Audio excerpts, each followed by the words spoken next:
Thank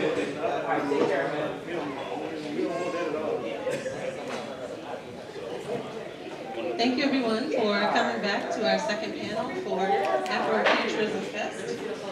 So this panel is African mythology, magic, and mysticism in science fiction, fantasy, and gaming. My name is Robin. I'm one of the co-hosts of the event. I am also one of the administrators of Color Fandom. We are as you can see, we have some of our members here with us today. We are a local social organization. We are open to all, but we exist primarily as a safe space for people of marginalized identities to be able to talk about how their identity intersects with and impacts their fandom, and how their fandoms intersect and impact their identities. So on this panel today, we have our illustrious panelists. I'll start with our moderator, Milton Davis. Milton is the author of 21 novels and a short story collection, and a contributing author to Black Panther, Tales of Wakanda, published by Marvel and Titan Books. He's also the owner of MV Media LLC, a small publishing company specializing in science fiction, fantasy, and sword and soul. MV Media's mission is to provide speculative fiction books that represent people of color in a positive manner. Next, we have Veronica Henry. Veronica is the author of Bacchanal, the Scorched Earth Duology, and the Mambo Reina series.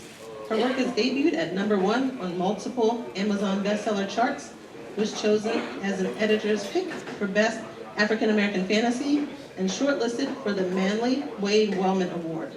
Her stories have appeared in Many Worlds, the magazine of science fiction, fantasy, and Faya Literary Magazine. Next we have Nicole Givens-Kurt. Nicole is the writer of multiple forms of fiction, including crime, horror, science fiction, and fantasy. And as we learned the term in our previous panel with Professor Stover, polyglot, I think the term is, for someone who writes in many genres. So Nicole has published over 50 short stories, including her story, The Way Home, in Marvel's Captain America, The Shield of Sam Wilson anthology from Titan Books. She's the owner of Mocha Memoirs Press and the editor of the groundbreaking Slay, Stories of the Vampire Noir, and co-editor of Blackened Roots, an anthology of the undead. And last but not least, we have Dedren Snead, who is a writer, artist, and game developer who uses graphic novels, animation, gaming, and augmented reality to build inclusive storytelling platforms in the metaverse that performs for social good. Dedren hosts Subsume Summit, a series of virtual and hybrid engagements centered around Afrofuturism and speculative fiction and comic books, games, film, and art to foster growth for Black and BIPOC creatives with space to develop and share their expertise. He is also known for his award-nominated fantasy comic book, Sorghum and Spear. Let's give our panelists a hand.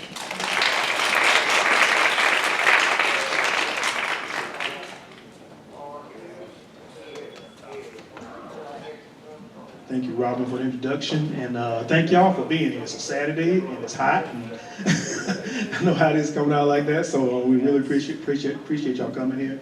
I'd like to start off really by thanking Daryl as well as his introduction to the whole event. Listening to him go through and talk about the different people, different genres, so it's like me listening to my life growing up, you know. He's a few years ahead of me, very few years ahead of me, but as he was on the stage performing with Parliament Funkadelics, I was at somebody's party dancing to it. So, and Octavia Butler, Samuel Delaney, Steve Barnes, Tamara Review, all these people I've had the opportunity to meet in some form or another in my journey as being a creator and stuff. You know. So just to listen to that, I think he gave a very good background and foundation for what we're doing today. So I just wanted to get that out of the because we could have talked about that all day. So we're here to talk about African mythology, magic, and mysticism, and science fiction, fantasy, and gaming. All of the people that's on this panel, again, these are people that I've worked with over the years, and just seeing everybody come up and grow in this industry and having a part and contributing to what we look at now. I really feel like, especially the fact that a lot of us have started it from an indie standpoint, in a atmosphere that allowed us to speak the way we wanted to speak, exactly the way we wanted to speak, and be able to tell the stories that we wanted to tell. And I think that has contributed to where we are today, because as a lot of things always start in the background. It starts where nobody sees it. And what we usually see when we get to mainstream production and stuff like that are people who are basically seeing these ideals on another level and said, hey, this is pretty cool. And I think a lot what we've done as indie creators and overall is that we've challenged some of the stereotypes. We've challenged this notion that you can't have a black person on the cover of a book. We've challenged that you can't write about stuff within our culture the way that we want it, and it not be not only available to our own people, but to everyone else. And I think that has laid the foundations for a lot of things that have happened now and things that continue to happen. But let's get on and talk about some good stuff. So what I'm going to do is just kind of let everybody talk about their own experiences in these different backgrounds and cultures. And I'm just going to hand the mic off, and y'all just hand it back. When it gets to Dedren, we'll go to the next question and hand it back up. So the first thing I want to do is ask you what brought you to these particular genres and using these particular resources as influences to your work.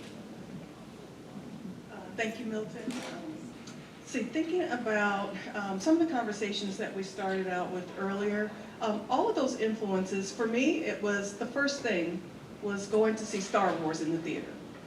I knew from that point on that I would have a career in technology of some form or fashion. I didn't know the writing part first. I wasn't one of those kids that came out of the womb writing. But I always knew that I would have a career that would somehow or another be involved in technology in some aspect of the future. And so that's what I went on to do through college, through university. And it wasn't until, oh gosh, I want to say a few years after that, that I first discovered Sam Delaney. And that was just by chance, I think, in a university library, of all places. And when I discovered him, I didn't know he was black at first, because I think even back then it was rare to put the picture of the author on the back, and certainly if they were black, they didn't want to advertise that. So I started reading everything that he wrote, then discovered that he was black, and then through community, discovered Octavia Butler, devoured all of that. And even with all of that, being a lifelong reader, being already working in the field of technology, and having that vision toward the future, that vision toward wanting to create systems that would include us in the future, and I wanted to see myself there. It still took many, many years after that for me to say, I think I can write this. And it was really my husband that challenged. He's like, you read all these books, you read 100 books a week, why don't you write one of your own? And I'm like, I can't, where are all those words gonna come from? I can't do that.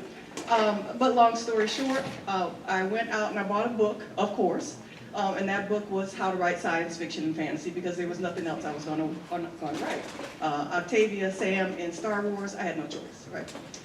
So I started writing, and that's kind of what brought me to the space. I met Milton many, many ages ago in an online community, and it was watching him in those early stages with Meiji, your first book, right? That I bought. And then discovering Charles Saunders, and the more I read, I'm like, we can do this. I can do this. So that kind of gave me the permission to go forward and write my own stuff. It's been a long journey, but it's one that I'm glad that I've been able to take. And 5 books later, 6th on deadline next Tuesday, Lord help me. I'm just hopeful that I can keep going, that I can keep writing us into that future. So I was one of those kids that were born coming out writing. And my mother is a huge influence. I'm Southern, I'm from East Tennessee. And so storytelling is kind of what we do. And so my mom, to help me go to sleep at night, because I had a very overactive imagination, can you imagine, would tell me stories at night about certain things. So Rabbit Foo-Foo, all kinds of stories about her, about our family. They are very strong believers in the Holy Spirit, so she would tell me stories about if you don't put to bed, that means the demons are inside you. I'm gonna call your grandmother. We're gonna annoy you. So there's a lot of influence from that on me as a person, but also I read a lot because my mother read a lot. My mom had scores and scores of teen romance and true romance, but she was of the opinion, because she was a teenage mom. My mom was 18 when she had me. She said, Nikki, read everything. read the back of cereal boxes, read billboard signs, read, when we would travel, she said, what's that sign say? What street am I looking for? She would kind of encourage me to read a lot. And so we would go to the library, that's what we did. And in the library, I found books that I loved. But the books that I gravitated to were those that were fantastical. My favorite book is Where the Wild Things Are. Mainly because I felt like Max, my mom would send me to my room and I would roar my terrible roar and stomp my terrible feet. And then I would dream I could get in a boat and go away to where I rule over everyone. So yes, my earliest memories are fantasy. But being the introverted, nerdy kid I was, I spent a lot of time in middle and high school in libraries. You know, bullies don't go in there. And so I would read everything, which is what my mom often told me to do. So I read King, I read Poe, I read a bunch of urban fantasy, a bunch of urban writers that talked about, I read Gloria Naylor, I read a bunch of stuff that was not always speculative. But the things that I found most rewarding were those things that were rooted in science fiction or in fantasy. And so one of the rituals that is truly special to me was I would spend Sundays, Saturday evenings, because I didn't want to go to bed, I would stay up with my father and watch Star Trek reruns. And so I would ask him questions. The first night it was, Daddy, can I watch this with you? So I can stay up longer, right? And then it became so interesting to me that I started asking questions. Well, why are his ears pointed? Why does he have a red dress? Why is it so short? What's his spaceship? Like all of these things, right? So eventually I became a fan. But what really inspired me, and Dr. Stover mentioned this earlier, is that seeing Uhura on the bridge and seeing her my grandmother was a maid. And so seeing her in this leadership position on this starship was really encouraging to me that I can do. If that's the future we're going for, I can help get us there. That's possible. Now, not to knock Star Wars, but we wasn't in Star Wars. And so I like Star Wars too, but I didn't see myself represented there. In Star Trek, I did. This is still a point of division in my household, just so we're clear. Star Trek and Star Wars. But that led me to read science fiction books, and science fiction books led me to read Wild Seed. And Wild Seed set me on fire. And so that was my big, wait, this is out here? This is us. And it's brilliant. And it's not smutty, and it's not demeaning, and it's not all the things that society says Black girls are. It was everything we were not. We were the saviors of Earth. We were the saviors of Earth because we were the mothers of Earth. And that blew my mind. And so I began to read as much of it as I could find. And so as I went to school to be a writer, I went to the University of Tennessee. I have a bachelor's degree in writing. But one of the things that was really interesting to me, and please tell me to shut up because I talk a lot, is that while writing, I didn't see any books with covers that looked like me. I didn't see not too many stories that, except for Octavia's and Sam Delaney's and Stephen Barnes, but they were men. There weren't too many of women. There's only one. And so I said, I'm going to write that because Toni Morrison said, write the book, if you don't see it, write it. So I did. And no one wanted it because they couldn't identify with a Black female lead. So then I was like, hey, I'm going to go write romance for 6 years. And I did. Don't do that. It's terrible.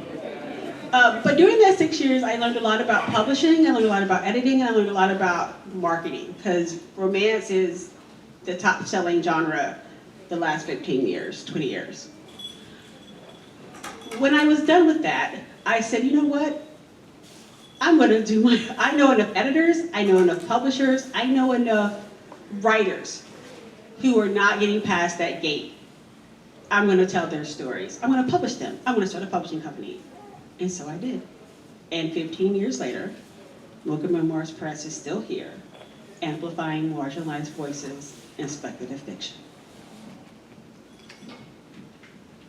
I don't do anything that cool. So yes, that's all this stuff. I'm trying to figure out where to go. So, in a good way, I think the kind of take that scene is that it was so many things that I grew up with as a kid in rural Eastern North Carolina, right up the road. Snow Hill, North Carolina. Anyone know where Snow Hill is? Oh yeah, a handful, right? Well, you know, just right down the road, more pigs than people, right? And so I grew up on a small town, and I wanted to, and grew up big 80s, right? So video games, and so I was all into Nintendo. But the thing that really caught me was going to Walden Books and getting this book called Dungeons and Dragons, in second edition. And so, like all things, Dungeons and Dragons is this amazing gateway drug into all these other things. And when the set Dark Sun came out, there were characters that, at least on the cover, I felt looked like me. But as I got this set, saved up my money, and got it, I was just so thoroughly disappointed. I was like, I should do this. I could do this. And so after school, I started writing, making these modules, making this character, and her friends that would be able to go into this world and to play D&D. And so from that, would always draw, do these other parts. Eventually someone was like, why don't you just make this into a comic book?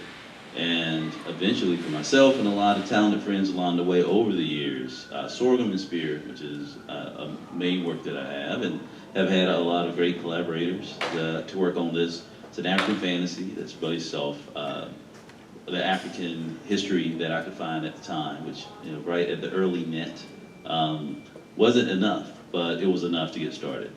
And then in that sense, you know, always been into technology. And so another school up the road, NC State, I came in electrical engineering, and then recall, oh, we used to play these games. I eventually left and worked at a couple of companies in RTP, one being Epic Games, you might have heard of. And so I came in to be a game tester on the first couple of years of work. But at the same time, I was also noticing there that I wasn't seeing myself, even with characters that looked like me. The story didn't seem all the way fleshed out. It didn't seem like that everybody either had an afro. There was a very default way that characters would come across. And it was just where we just didn't see it. But I was putting all my time and all my money into these things. I was like, well, why can't I just make this? And so eventually, as time went on, and eventually went to Chapel Hill, and I got a chance to work on, I'm gonna try to fast forward this. I got a chance to work on just making my own independent books, and seeing a book just like Milton Davis's Woman of the Woods. And that was the book that I think really like made a difference in like the way that I saw, not just me being able to write stories, but me being able to write stories without asking for permission. And so in that sense, I sought out to build a studio that was all the things that I wish I had when I was first starting out, to really just make collective efforts into just people being able to see themselves, be where they want to be. And so in this space now, I get a chance to work, say, with the Ford Foundation. I get to be a Ford Global Fellow in Gaming and Artificial Intelligence, you know, using that as a space to teach, but also to teach computers how to see us. And so now I've got a whole new mission, is to make sure that blackness as it translates into digital realms is both work through agency and authority, but also that our stories exist in the ways that we want to be seen.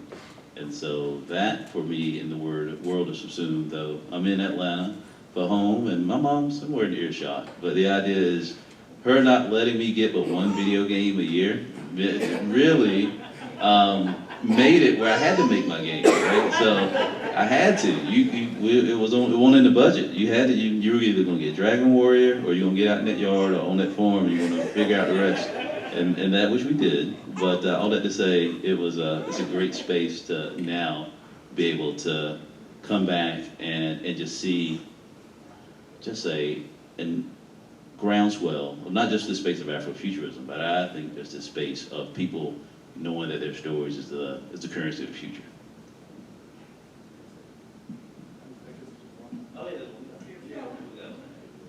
So the panel, we're talking about, you know, Afro-Caribbean mythology and history, and how it influences us and incorporates, how we incorporate it into our creativity. And it's a question we get asked a lot about. So I want to talk to everybody and talk about, you know, what aspect of that you focus on, and give us examples of how you use it to create, basically. Just a short shout out. Wild Seed was also the first book I saw with a black person on the front of it. And to age myself, I saw it in Walden books. and I didn't even ask a question. I saw it. I saw that black woman. I grabbed the book. I said, I don't care what this book is about and how it's going to read, but I'm getting this book just for that fact, you know. And that kind of started me in the same way, you know. In my case, I'm a history buff. I love history. In the 90s, I decided I needed to know as much about African history as I knew about European history, which was like, I didn't know anything about African history, so I started doing my research, and that what eventually led me into writing Sword and Soul. And so I wanted to be able to present Africa not as a country like most of us think about. We don't ever say Nigeria or Uganda, or we always say Africa and Africans, you know, like it's just one big country. So in Meji, what I wanted to do was I wanted to create an origin story for a mythical African people. If you went to somebody from this culture and said, how did your culture come to be? They would tell you the story of Meji. That would be their story. And within that story, I wanted to express and show different African cultures, the differences in these cultures, the differences in their face, and the differences in their lifestyle and stuff. So to kind of give people a fictional representation of the African continent. And the countries were based on either African cultures or African composites of cultures, like the Sesu were based on the Zulu. I had another culture that was based on West African culture, like the Ashanti, the Yoruba, and people like that. I just went to different parts. Every country that my characters deal with was based on African culture. And when I named those people, I named them from those cultures. So everybody in the Sesu culture has Zulu names. Everybody in one of the other cultures, they all have like Ashanti names. And I don't give you, and every name has something to do with that character and that character's personality.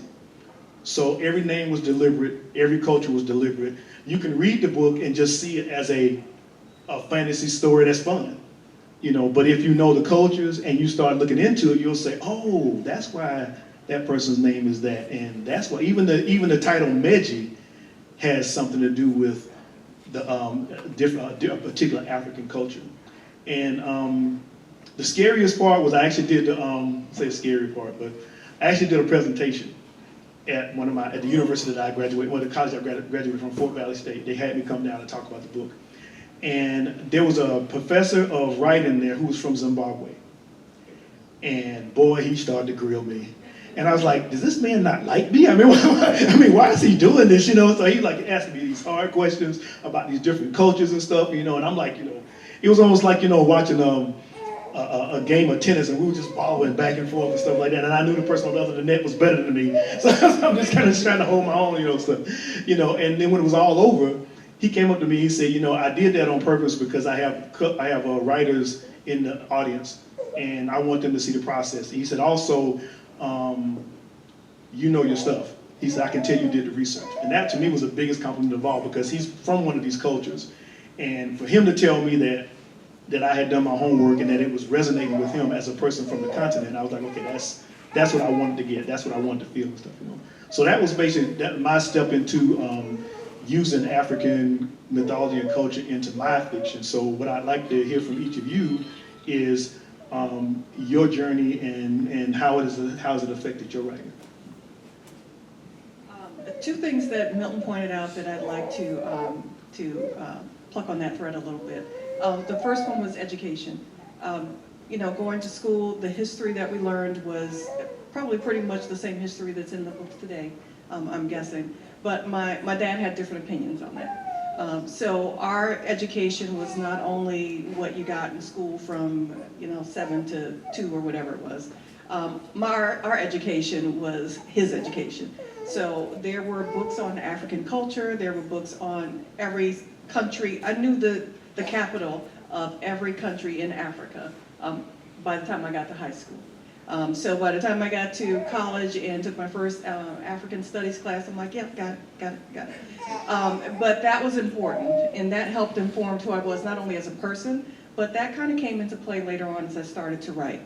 I'll go back to, no, I'm gonna skip that book. I'm gonna go to my Mambo Reina series.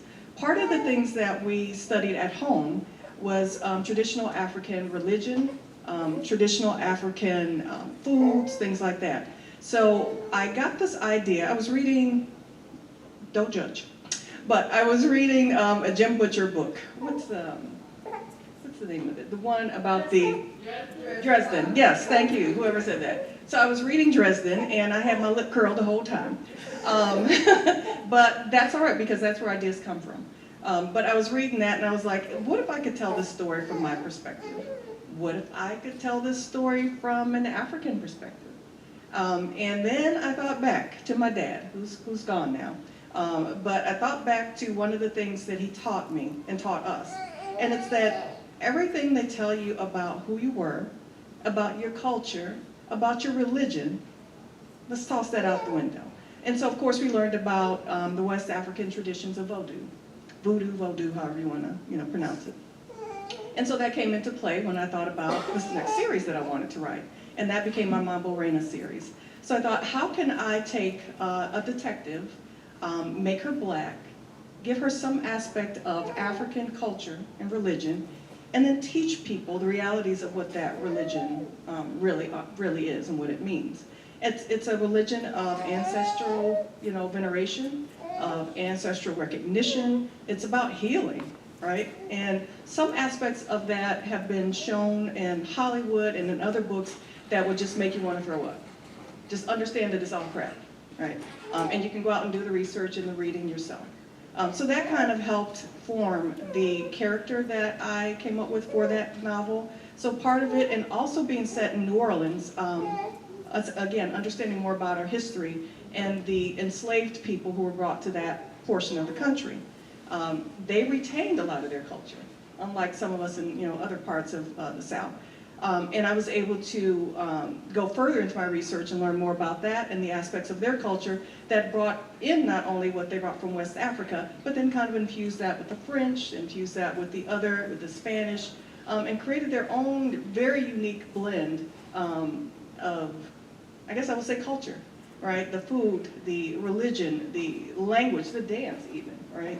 And then I got to take a visit to the city. And when I tell you, just for research, and when I tell you I landed there and I walked out and I felt my ancestors, or somebody's ancestors, I don't know, but I felt them there in that city. That was a city, the first place, I'm a city girl, I'm from Brooklyn.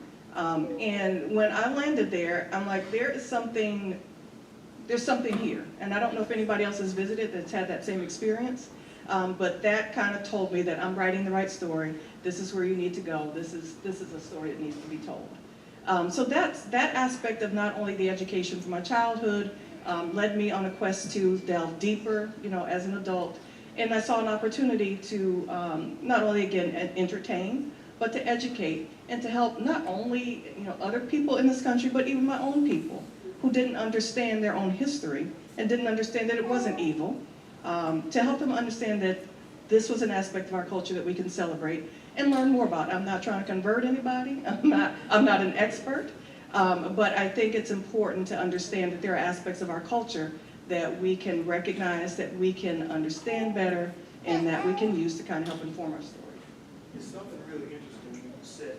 It's something interesting when you set foot in a place that you've been researching, and like when I have an alternate history story that takes place. The origin of it is a part of Louisiana called the German Coast, and it's a German Coast Rebellion. And there's a place called a Whitney Plantation there. I don't usually recommend people to go to plantations, but if you're going to go visit one, go to the Whitney Plantation because it's a history about the enslaved people there. It's about them.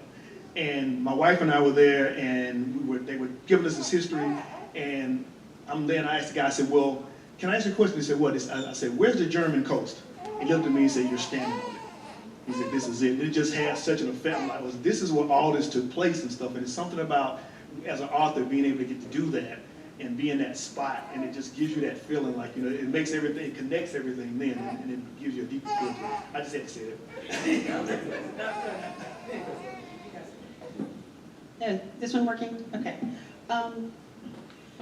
So as I mentioned, my mom was a very young mom. She was 18. And so we kind of grew up together. So a lot of and like you, my mom spent, my history lessons didn't come just from school. They came from my mother. They came from my grandmother, right? We spent a lot of time, but my mom is a product of the 50s, so her history stories are African American history stories. I don't have very many stories that take place using African mythology, with the exception of my Kingdom of Avis fantasy series. Okay, so I wanted to write a fantasy book. I didn't want to use elves and dwarves. Can't do vampires or werewolves, so I used birds. So the Kingdom of Avis has an avian. One of the things about the naming, their names are meaningful. The names of the nests, which are states, because they're birds, they don't have states, they have nests, and all the cities are eggs. All the nests are named after Black birders, and all of the cities are named after women birders. And so I spent a lot of time reading about a lot of the birds are African birds, like they're African this, African that. And so I spent a lot of time researching, my sons are from Ethiopia, so we spent a lot of time looking at Greek Orthodox, Ethiopian Orthodox religions, and how they're arranged and set up, because the society in which the Kingdom of Avis is built on is a religious society. So they don't have a king, they have what's called the order, which is kind of like the Vatican in Rome, where the Pope, in this instance is an owl, runs that world. But they worship a goddess, it's all matrilineal, like in some cultures, so I spent a lot of time using that for my fantasy work. I'm gonna be brief. But I think a lot of my horror resides in being an African American, a Southern African American person. I'm from East Tennessee, so I spent a lot of time in the mountains, and so there were Black folks living in Appalachia. And so a lot of my recent horror pulls from those stories of Black African Americans from Appalachia into my horror stories. I think for me, the first thing for Sorghum and Spear, and kind of it growing in the 90s, where it was a lot of Pan-Africanism, particularly in college, the idea of being able to just find this as a space on the internet, or the net as it was there, was probably my first foray into trying to find that authentic sync between just these random ideas that I had, that I was just trying to maybe colorize a current character that I already was looking at. Like, for example, I was a big fan of the Dungeons and Dragons cartoons on CBS at that point, right? And so Diana was one Black character, right? But she really didn't have a lot of storyline. But at the same point, thinking of, where would she have come from? So that's like one of my seminal characters. So trying to think, where were women warriors? And so that was something that led me to find out about the Dahomey Amazons of Benin. Of course, Wonder Woman and the story of the Amazons being based off Amazonia, knowing that there was a real world Black history and context that then I could draw upon, that was set in Africa, that had more context that I could figure out, but also some that I could dream up along the way, was the very first start of that. And I think in doing that, looking at people that I could collaborate, because I myself did not have a direct connection to the continent, that led me to seek out more creators that were based in Africa. And then this is going into more chat rooms, but then being able to go to different conventions, and then eventually different programs that then I was able to work with and collaborate with people in the diaspora, both, as I say, throughout, from the Afro-Latin to African, Afro-Colombian, and these spaces here. But then what I found, and Milton's right into that space, was now having the opportunity to go to those spaces and create spaces in collaboration, both in technology now. Like, for example, a lot of my work was with the U.S. State Department, being able to build creative and technical pathways for local students, but also local creators, to showcase their work across a larger global stage, and then using the work that we have at Subsume, not both as a reference, but also as a paid opportunity to build and develop those skills as a space of workforce development. And so now it is that go and see, but also that go and do. So now for me, having the chance to, just over the past 18 months, be able to go to the continent about 3 or 4 times, but then be able to find that authentic relationship, but also history. Because the last part I'll say is the history and the context that I saw. A lot of time what you read is not everything that's true, right? So the idea of being able to get more authentic folklore and programs now for Sorghum and Spear. I get a chance to design monsters for Legendary Games, and that's a project that'll come out some point in the end of this year. It's taking African folklore and translating that into 5th edition Dungeons and Dragons characters so that the characters in those contexts of those monsters actually have the authentic storylines and cultural context, but also the playable statistics that make it both a sustainable model for learning that way, but also connects that history and that folklore in, yeah, I think in a sustainable way. It's good. Yeah, I think it's really important too. I want to talk about community just briefly because through working with Dedren and working with Milton and working with White Wolf, I were able to write short stories that drew from various African cultures as well. And so I wrote for White Wolf. Anyone ever heard of Vampire the Masquerade? So they had done an anthology edition, and apparently one of them took place in like Ethiopia. And so I wrote a story for that. But yeah, so I think community also helps expand and provide opportunities for us to gain more knowledge and learn more about African culture in various countries as well.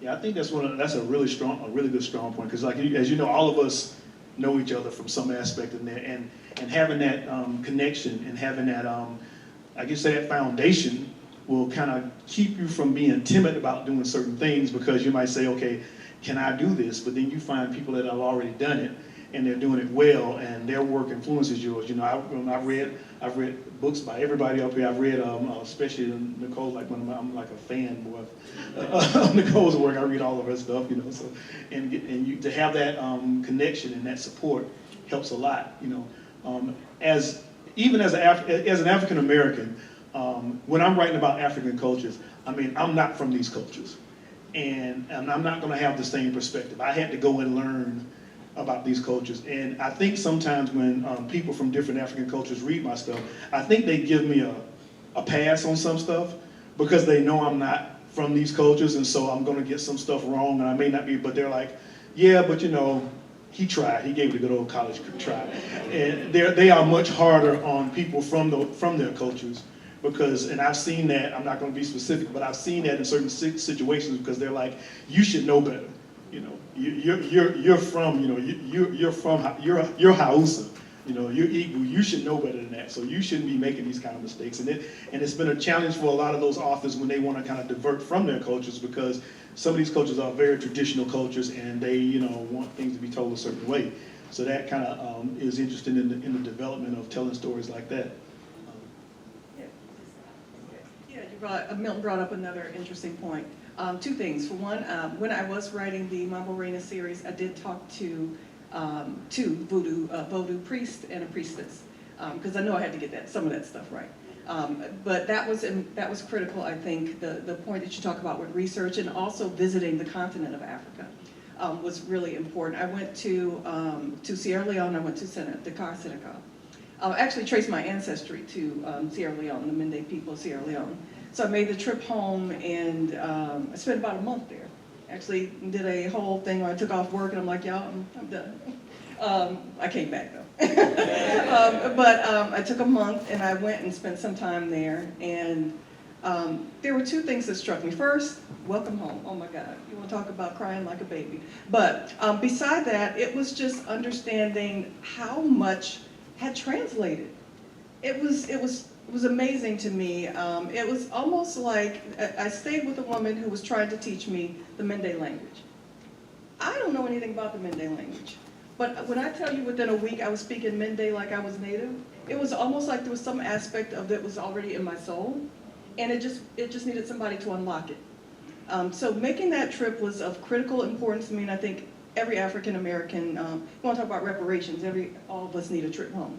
But I think doing that also helped inform the research, and it gave me the permission, because I had people come to me from both cultures, from Sierra Leone, from other cultures in West Africa, in addition to people in New Orleans and people from the Voodoo community who said, "You got this right."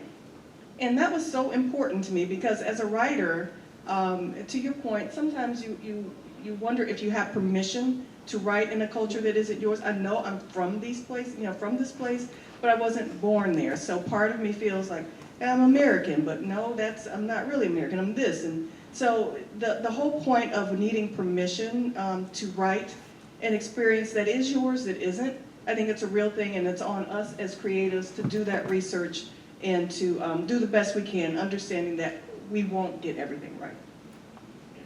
And to your point in saying it, I think even though, like, see, I wasn't born in the African continent, I think because I trace my roots there, that I go to a subject with a certain amount of sensitivity of wanting to get it right. Because I've read a bunch of, people who write about Africa and they'll say, in the deepest, darkest jungle of Africa and stuff like that, and there's this white guy with a pitch helmet on, and then the African people are carrying their package and they'll say, wait, Bwana, don't go there. That's some Zulu country. Y'all got something like that, tall Tarzan stuff. And I grew up on this old Tarzan stuff. I mean, that's what I was seeing. Whenever I saw Africa, it was like Tarzan stuff and that kind of thing. So, having a sensitivity to the culture, I think makes you want to tell the story the right way. And talking to different, like when I first started getting into it, I remember this one conversation I had. It was me, a brother from Nigeria, and a brother from England, because they had invited me on this podcast and they had read one of my books. And we were talking about it, and the brother from Nigeria was like, man, I was reading your book and I was asking my mom, and she was like, yeah, this and I'm like, and I said, wait a minute, hold up. You're in Nigeria, how is it that you're reading my book and you're asking the question? He said, because at the time we were taught British history, we were taught British culture, we weren't taught our culture. So they had to do just like us. They had to go out to other sources and learn about their culture because that wasn't what they were being taught, And so, now we have a host of African authors from different countries, different regions that are telling the stories authentically. I don't know if you guys had a chance to see it's the animated series Yanu. It just debuted on HBO Cartoon Networks, done by a young brother there, Roye Dupe. And Roye is Yoruba, and this story is like based in just all into Yoruba culture. And if you haven't had a chance to see it, go look for it. A lot of people, it was a great collaboration with Roye and what's the artist's name? I can't think of the artist who did most of the artwork on it. Both of them being from Yoruba culture. Dawood he's from the United States. He did the Brother Man comic book. If ever anybody read Brother Man comic book, Dawood did that. He was one of the directors on there. So it was a real diaspora collaboration to bring this story to light. And it's an amazing animated series if you get a chance to watch it and stuff like that. So now I'm getting off my train of thought. But anyway, I guess the next question I have is that we talk about, we all gave examples of how we've used African and African American culture in our writing contemporary. And this one may be specific, I don't know, but how do you see, or how have you taken that same culture and projected it into like futuristic stories? Like we talk about Afro-Futurism, how have you done it yourself, or how have you seen it? And I'm gonna combine this with something else, because another one of the things that we're supposed to be talking about is other books by other authors that we've seen that are our favorites that do that kind of work. So. Let's see. I can't talk about it because it's not out yet. Okay, I'll give you just kind of the highlights. The next book that I'm working on, it'll probably be out early, I think February 2026 is the date at this point. But it imagines a future. It's set 25 years in the future.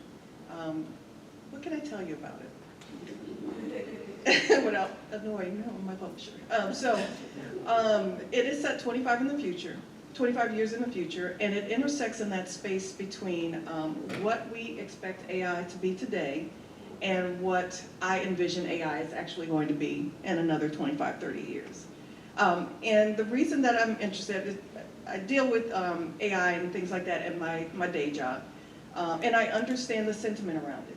I know enough about it to be very intrigued. It's the technologist in me, can't help it. but I also know enough about it to be very afraid. So, of course, being a writer, that meant that I was going to have to explore that in fiction at some point or another, right? So this book is going to look at the future, where we are, and look at how, I can't remember, it might have been you that mentioned it, how race is going to play into AI of today. There's a book by Ruha Benjamin. I think it's called Race After Technology, and it talks a little bit, it was one of my research books, it talks a little bit about how the inherent bias in technology today is going to impact us in the future. And you see that playing out already in things like, what are the identification systems, things like that, and other bias that the programmers who are working on these technologies today are sometimes through no fault of their own, programming into the technologies that are going to impact us in the future. So be on the lookout for that next year, but that's one way in which I am thinking about how our future will be related to technology, because those are the two worlds, you know, that I work in and that intersection.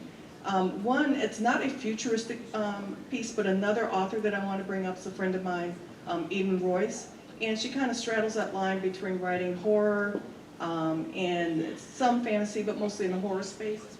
But her middle grade novel, and I'm not a big middle grade reader, but this is a middle grade book that reads like an adult book. It's one of those books that you can read with your kids and get as much out of it as you know, as they do. But in that book, she talks a lot about, she's of the Gullah Geechee culture, and a lot of those themes are interwoven into that book, and you have, you know, things that deal with a bit of our history, and it's set in the South, it's set in South Carolina, so that's another artist that I think people should, and she has a ton of, you know, short stories that are in anthologies. A lot of her adult work, you know, is in anthologies. She also has a novel, I think, coming out with Tor in a few months. So that's another artist that you want to take a look at, just from, again, the Southern Gothic horror perspective, Gullah Geechee culture, and also fantasy.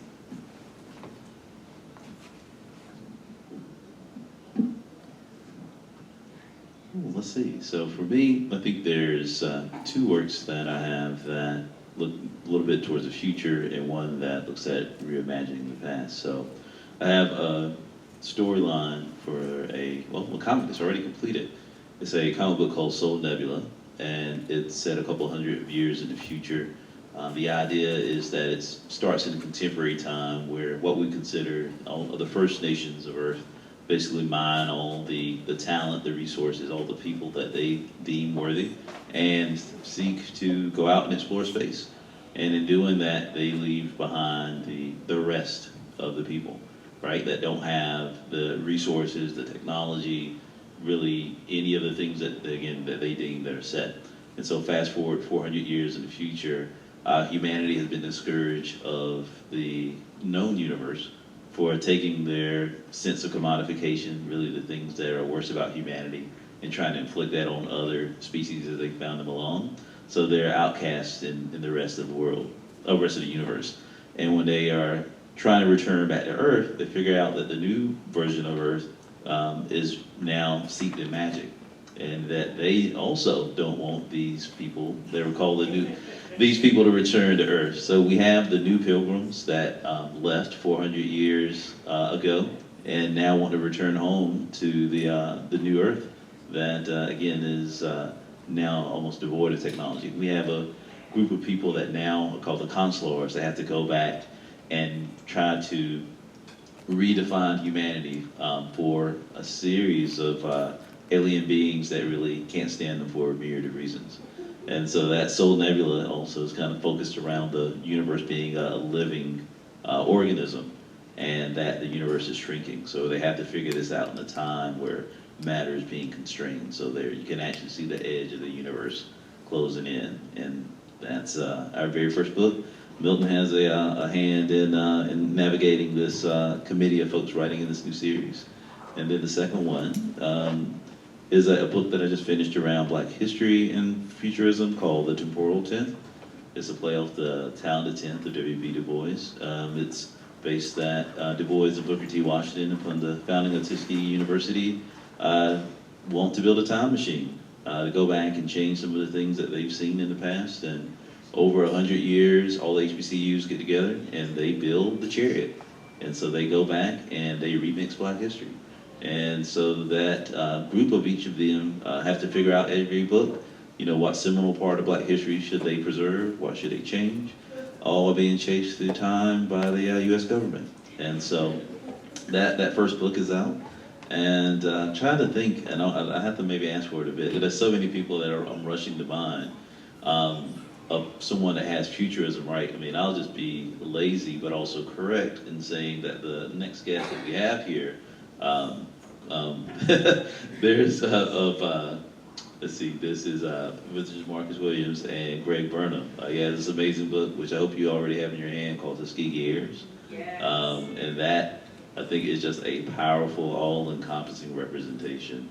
There we go. I think that's one of many probably been waved here. I think that is just a book when you just think of just something that hits all ages, that leverages our history, but also puts into a fantastic future at the same time, and is available now. So that's I think those are the two gentlemen that are actually doing that in real time. Thank you. And it's been so long, I forgot the question. No, so what work do I have that involves futuristic? Okay, so I write primarily cyberpunk noir. Does anyone know what that is? Okay, if you've seen Blade Runner, or if you've seen Altered Carbon, or any of those cyberpunk stories where there's a gritty, grizzled detective and it's just in a futuristic setting, then you've probably seen a cyberpunk noir story.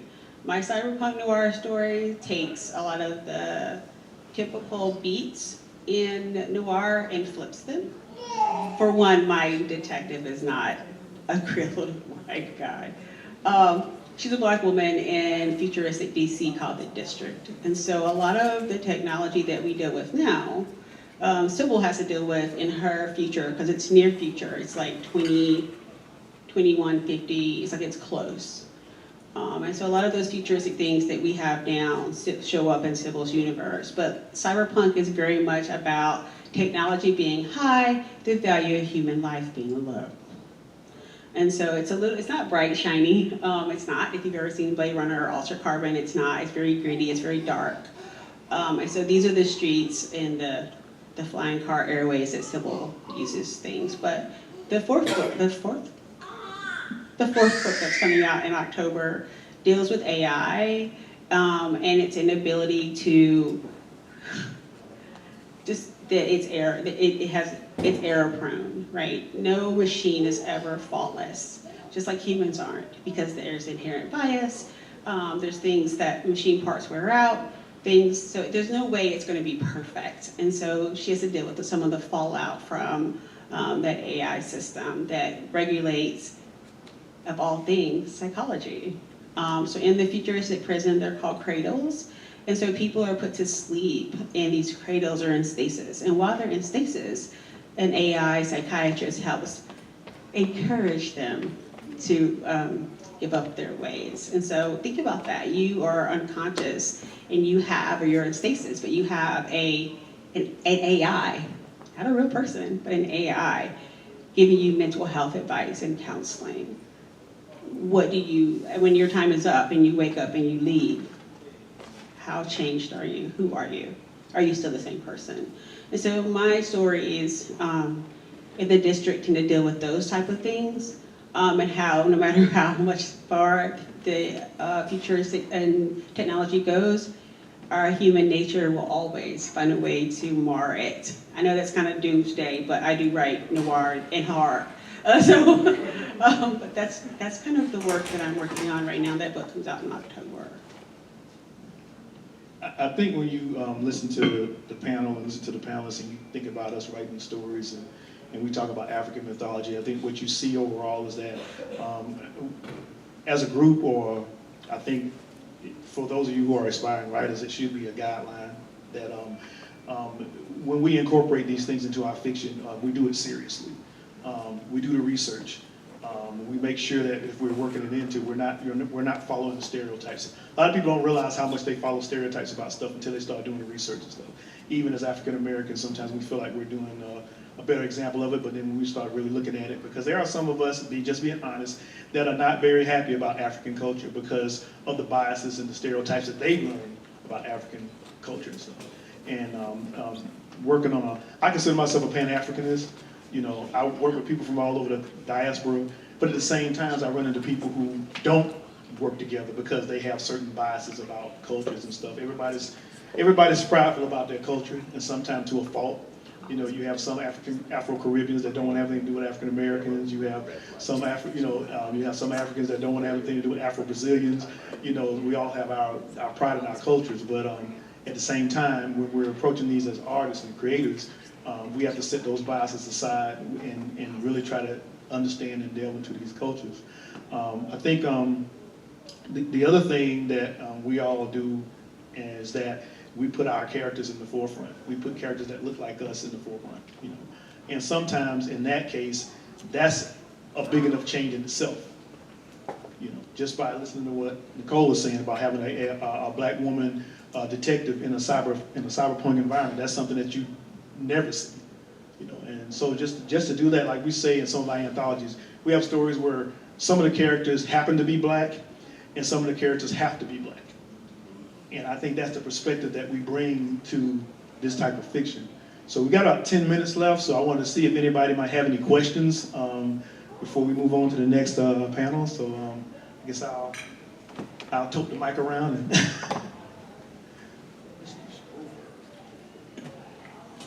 Yeah, thank you for this panel. I have a better knowledge of every last one of you now. As I read and immerse myself, I got more stuff to get.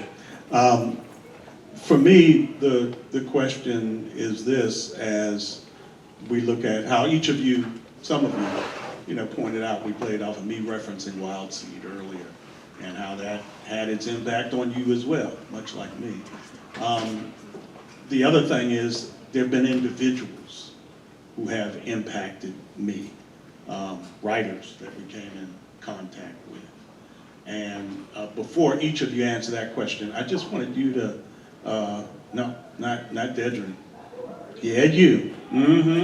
Because I'm a birder. I get out and I'm taking a group of people out birding in the community right around here next week, 2 weeks from now. So this book you reference with the birds and all, I'm very much interested in the research that you did for that. And do you have that book so that I can get it from you? I do have Kill 3 Birds. All right, so don't let me leave without it. So I did a lot of research online. I also have a friend who is a birder, and he recommended some books for me. And so I bought those books from Amazon and from the bookstore because there's no Warner books anymore. But I did read up on the birds, and I actually made him read the books to make sure that I got the birding. And so the characters in Kill 3 Birds, they're all in bird clans. There are hawks, there are vultures, that's their clan. The problem is, because of their behaviors, they have bird behaviors. So my vultures, they eat carrion. My chickens and hens, they own a bar. And when they get in a cockfights, and then the men tattoo the scars they have. The hens bedazzle them. So there's all these, yeah. But to answer your question, yes, I have 2 big volumes of books on birds, as well as a birder who I have as a researcher to verify that I get the birding right. And the writers that you may have come in contact with directly, or indirectly, but I would say directly, that influenced you in any way. Milton Davis. No, I'm serious, Milton Davis. But Cherie Renee Thomas in particular, I actually met Octavia Butler at Black to the Future in Seattle in 2006. And so her, Stephen Barnes, Tenrita Dew, like they were all big influences to me. I actually know Nnedi Okorafor because she hired me to work at her newspaper when we both lived in Chicago. So these touches of brief encounters, if I worked for her for a little bit, but yeah, just these are the people that I met and that also showed me that it was possible and that it didn't seem so far out of reach for me to write fantastic stories.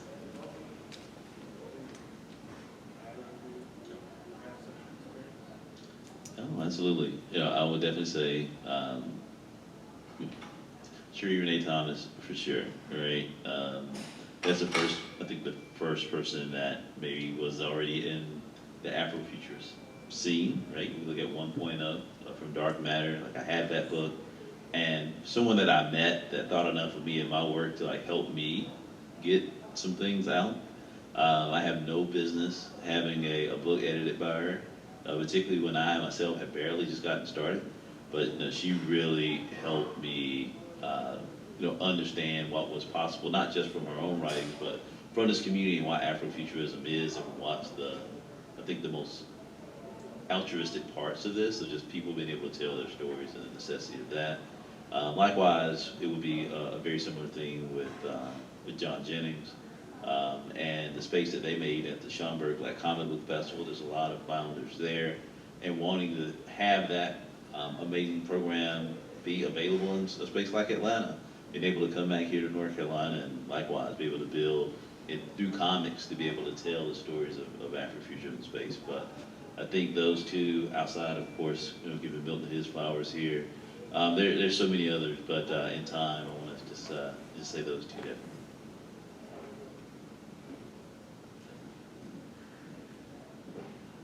I'd say for me, definitely Cherie. She was an early influence and just very giving early on. Cherie blurred my first book when I was nobody, and she just said, yeah, I'm there. Other than that, I would say N.K. Jemisin, who answered an email from me, again, when I was nobody, and gave me some really important advice. And last but not least, Nettie Okorafor, who I reached out to when I didn't know any better and asked for help, and she gave it to me. So I don't think any of them besides Cherie, I don't think N.K. Jemisin or Nettie would remember what they did, but I do, and that's what matters. The author community is very supportive, and it's important. I think the first person that I reached out to, he's no longer with us, was Charles Saunders. He created Sword and Soul. Kind of situation like you did. I had no business whatsoever reaching out to him, but I did, and he responded, and we became friends. We published some books together. I was able to actually publish some books that he had tried to publish back in the day, and I was able to release them, so that was a very supportive relationship.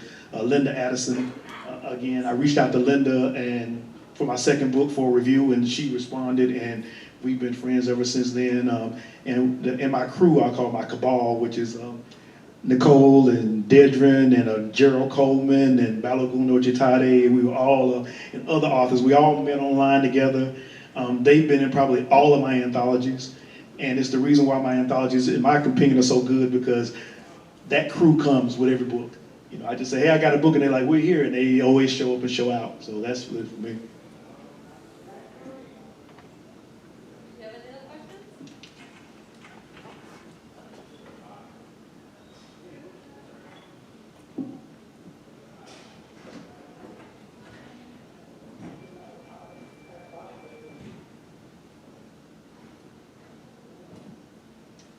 I'm Silas.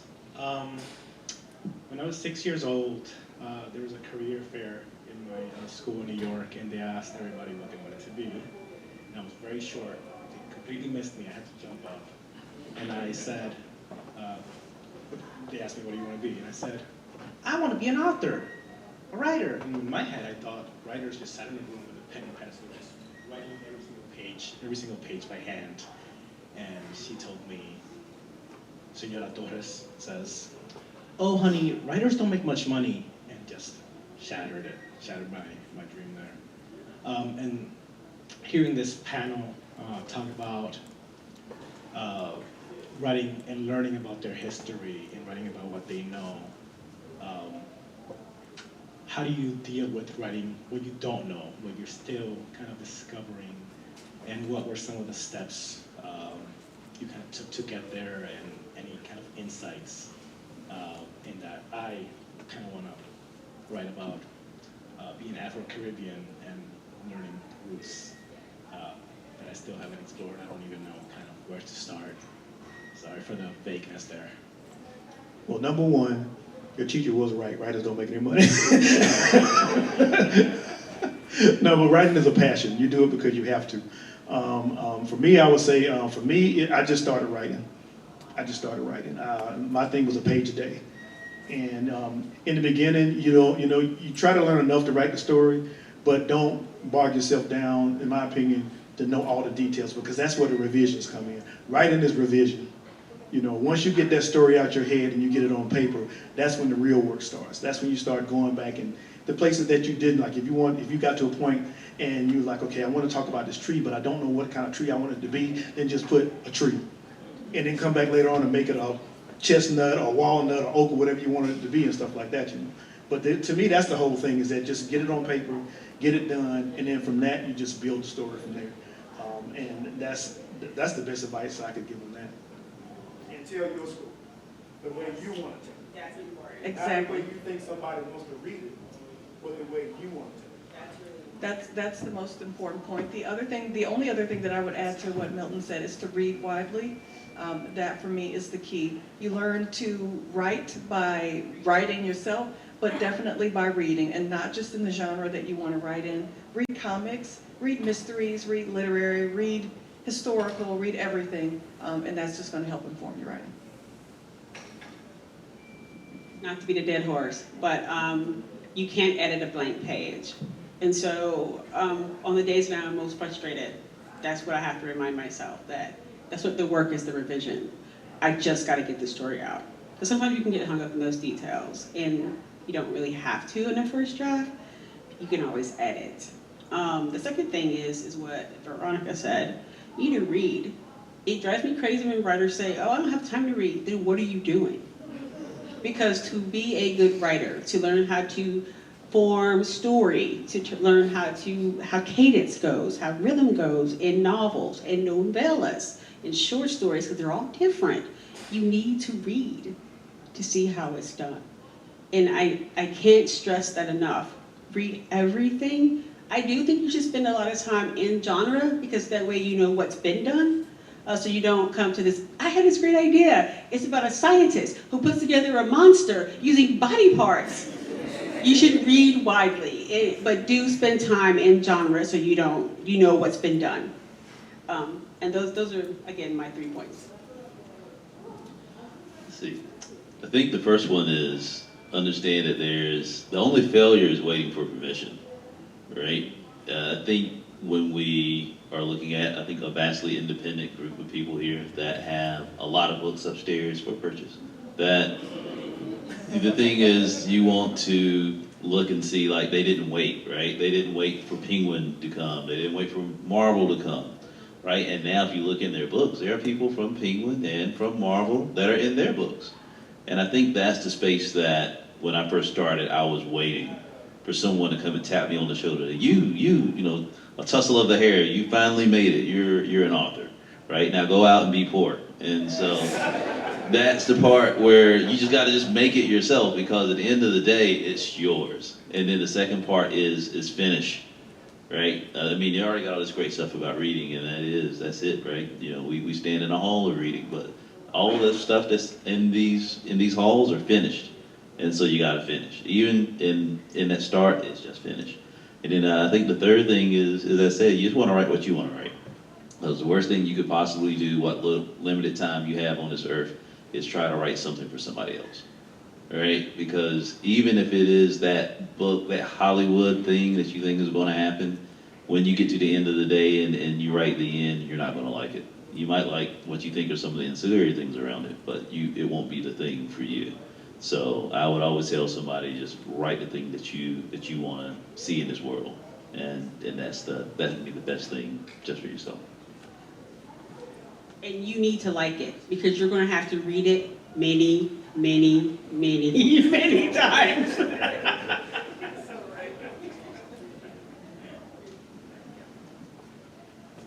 So that's it, y'all. Thank y'all for coming. I hope you enjoyed the panel. Great authors there. I just have to say one more thing. I remember when Dedren got started. I remember talking to him when he didn't have a book to his name. Now I look at him like a proud uncle. So that boy good. Thank y'all so much.